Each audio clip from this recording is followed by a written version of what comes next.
एक राज्य में एक राजा अपने नगर के निरीक्षण के दौरे पर गया था। उसने सोचा, क्यों ना आज अपने नगर के लोगों की क्या समस्या है देख करके आऊं कि किस तरह से लोग अपना जीवन जी रहे हैं। उसने रास्ते में एक बूढ़े व्यक्ति को देखा जो सर पर लकड़ी की गठरी रखकर ले जा रहा था। वह बहुत ही गरीब था। राजा को यह देखकर बहुत ही दुख हुआ। उसने इस बूढ़े व्यक्ति से पूछा कि आप तो इतनी तेज गर्मी में लकड़ी का गट्ठर बांधकर सर पर ले जा रहे हैं। आप पसीने से पूरे लथपथ हो चुके हैं। आप मेरे रथ पर आकर बैठ जाइए। आपको जहां भी जाना होगा मैं आपको छोड़ दूंगा। उस गरीब बूढ़े व्यक्ति ने राजा से कहा, महाराज, मैं तो बहुत छोटा व्यक्ति हूं, आपके रथ पर कैसे बैठ सकता हूं? तो राजा ने कहा, मैं कोई छोटा बड़ा व्यक्ति नहीं मानता। हमें तो एक दूसरे की मदद का भाव रखना चाहिए। अगर हमारे पास कोई चीज बहुत ज्यादा है और किसी व्यक्ति के पास उस चीज की कमी है, तो हमें उस चीज को अवश्य ही उसे देना चाहिए। और मैं भी एक मनुष्य हूं, और एक मनुष्य दूसरे मनुष्य के काम नहीं आएगा तो कौन आएगा? और ऐसा मनुष्य जो दूसरे मनुष्य के पीड़ा को नहीं समझ सकता, वह मनुष्य नहीं हो सकता। वह तो पशु के समान है। इसलिए आप मेरे रथ पर आकर बैठ जाइए। मैं आपको आपके मंजिल तक अवश्य ही छोड़ आऊंगा। राजा के अनुग्रह करने पर वह गरीब किसान राजा के रथ पर आकर बैठ गया। रथ आगे बढ़ा तो राजा ने देखा कि उस किसान के सर से पसीना अभी भी बह रहा है। तो राजा ने देखा कि उस किसान ने अपने सर पर से उस लकड़ी के गट्ठर को नहीं उतारा है। राजा ने उस बूढ़े किसान से कहा कि जब आप इस रथ पर बैठ गए हैं तो आपको अपने सर पर इस गट्ठर को रखने की क्या ही आवश्यकता है? आप अपनी इस गठरी को रथ पर रख दीजिए। तो किसान ने राजा से कहा, महाराज, आपने तो मुझे रथ पर बिठाया, यह बहुत ही सौभाग्य की बात है, लेकिन मैं नहीं चाहूंगा कि इन लकड़ियों के गट्ठर का वजन आपके रथ पर पड़े, इसलिए मैंने इसे अपने सर पर ही ले रखा है। तो उसकी इन बातों को सुनकर राजा को बहुत ही आश्चर्य हुआ और उसने बहुत ही अफसोस जताया और उसने अपना सर पकड़ लिया। मित्रों, यही कहानी हम सभी की है। भगवान श्री कृष्ण श्रीमद् भगवद गीता में कहते हैं, हे अर्जुन, तुम अपने सारे दुखों को मेरे ऊपर छोड़ दो। मैं तुम्हारे सारे दुखों को दूर कर सकता हूं, तुम्हारी सभी चिंताओं को खत्म कर सकता हूं। लेकिन दुर्भाग्य है कि यहां प्रत्येक मनुष्य अपने सर पर लकड़ी के गट्ठर के समान चिंताओं का बोझ, अपनी समस्याओं का बोझ अपने सर पर लेकर घूम रहा है। वैसे असल में तो वह कुछ नहीं कर सकता। वह मनुष्य अपना ही जोर चलाने में लगा रहता है। मनुष्य को यह लगता है कि सब कुछ तो मैंने ही संभाल रखा है।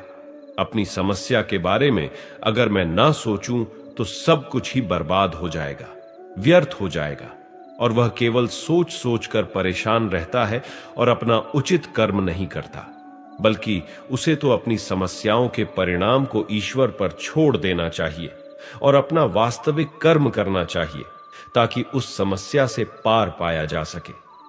मित्रों, हमारी जिंदगी का सफर, चाहे वह आध्यात्मिक हो या हमारे परमात्मा की ओर हो, वह सफर हमारे मन मस्तिष्क के भीतर छुपा हुआ होता है। एक बार एक मूर्तिकार से पूछा गया कि आप इतनी अच्छी मूर्ति कैसे बना लेते हैं? तो मूर्तिकार ने कहा, पत्थर के अंदर तो मूर्ति पहले से ही है, मैं तो बस उसमें जो अनावश्यक मात्रा में पत्थर का अंश है, बस उसे निकालता हूं और फिर जाकर मूर्ति प्रकट होती जाती है। मित्रों, हमारी जिंदगी का सफर भी उसी मूर्ति की तरह ही होता है। बस उसके ऊपर का जो हमारा मन का भ्रम होता है और अपने बारे में कि मैं यह नहीं कर सकता, मेरे अंदर इतनी क्षमता नहीं है, बस वह नकारात्मक इच्छाएं निकालता जाता है, तो हमारे जीवन की वास्तविकता हमें पता चलने लग जाती है और हमें सही मार्ग दिखने लग जाता है। एक पिता का एक बहुत ही गुस्सैल पुत्र था। पिता कीलों से भरा हुआ एक थैला अपने पुत्र को दे देता है और कहता है, जब भी तुम्हें गुस्सा आए तो उस थैले में से एक कील निकालकर अपने बागीचे में कहीं ठोक देना। एक दिन जब उसे बहुत ही गुस्सा आया तो उसने उस थैले से कील निकालकर बाड़े में दीवार पर ठोक दी। इस तरह से जब भी उसे कभी ज्यादा गुस्सा आता तो वह ऐसा ही करता।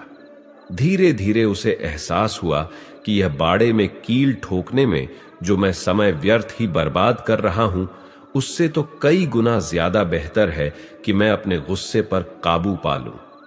ऐसा करते करते उसके द्वारा बाड़े में कील ठोकने की गतिविधि कम होने लगी। फिर एक दिन ऐसा भी आया, उसमें बहुत ही गुस्सा आने के बावजूद भी उसने एक भी कील बाड़े में नहीं ठोकी, और ये सारी बातें वह अपने पिता को बताया। पिता उसके जवाब में कहते हैं, जब भी इस तरह से अपने क्रोध पर नियंत्रण पा लेते हो और एक भी कील दीवार पर नहीं ठोकते हो, तो बाड़े में जाकर किसी एक कील को उखाड़ लेना। पुत्र ने अपने पिता की बात मानी और वह ऐसा ही करता रहा। एक दिन ऐसा आया कि दीवार में एक भी कील नहीं बची, तो यह खुशी वह अपने पिता से जाहिर करता है। तो पिता उसे लेकर बाड़े में आ जाते हैं और जहां पर उसने कील ठोकी थी वहां उन्हें दिखाया। पिता ने अपने पुत्र को उन सारे छिद्रों को दिखाया जहां पर उसने कीलें ठोकी थी, और फिर अपने पुत्र से पूछा, क्या तुम इन छिद्रों को वापस भर सकते हो? पुत्र ने कहा, नहीं पिताजी, यह तो संभव ही नहीं है। पिताजी ने अपने पुत्र के कंधे पर हाथ रखते हुए कहा, अच्छा बेटा, यह बताओ कि इन सब चीजों से तुमने क्या सीखा? इससे तुम्हें यह समझना चाहिए कि तुम्हारे द्वारा कहे गए कटु वचन दूसरे के दिल में इसी तरह छिद्र कर देते हैं, जिसको भरना असंभव हो जाता है, जिसको तुम जीवन पर्यंत कभी भी नहीं भर सकते। मित्रों, इस कहानी से हमें यह शिक्षा मिलती है जो भगवत गीता में भी कहा गया है कि हमारे जीवन में जब भी कोई ऐसी हालात आ जाए, ऐसी कोई परिस्थिति आ जाए कि लोग आपसे कुछ ऐसा व्यवहार कर जाएं कि आपको बहुत दुख हो और आप गुस्से में दूसरे के दिल में अपने कठोर वचन से चोट पहुंचाते हैं, तो वास्तव में आप ऐसा करके अपने मन की भड़ास को निकाल तो लेते हैं, लेकिन ध्यान रहे कि सामने वाला आपके कहे गए उन शब्दों को कभी नहीं भूल सकते। इसलिए आपके जीवन में जब भी कोई परेशानी या समस्या आए तो आप अपना हिम्मत न खोएं और मन में क्रोध न लाएं, लेकिन हां, उस समय आप अपनी समझदारी और अपने विवेक से अपने धैर्य को अपने साथ रखें और उचित निर्णय लें।